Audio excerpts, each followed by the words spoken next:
Nahirapan ka na bang magbukas ng bintana sa checkpoint? Lalo na kung ikaw lang mag-isa sa sasakyan at nasa passenger side ang nagpapacheck?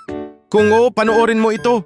May pumasok ngayon dito sa Door Doctor Garage na isang Suzuki Dropside Multicab. Ang sabi ni customer, nakita niya raw ang vlog namin tungkol sa Toyota Lite Ace na kinonvert namin sa power window na dumayo pa mula Cotabato City. Sabi niya, nakarelate daw siya sa sitwasyon. Tuwing may checkpoint, hirap na hirap daw siyang abutin ang passenger side para ibaba ang bintana. Kailangan pang yumuko at mag-unat ng kamay na hindi lang hassle kundi delikado pa habang nasa biyahe. Kaya hindi na siya nagdalawang isip. Pinakabitan na rin niya ng power window ang kanyang multicab. Ngayon, isang pindot na lang, mabilis nang bumababa at umaangat ang passenger window. Hindi na kailangang mag-abot o mahirapan sa bawat checkpoint.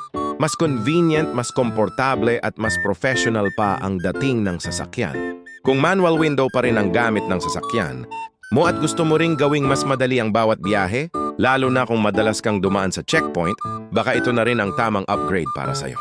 Punta lang sa Door Doctor Garage, matatagpuan sa NLSA Road, Barangay Lagao, General Santos City.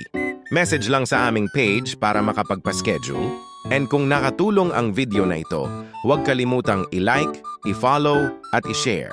Baka ito na rin ang solusyon na hinahanap ng iba.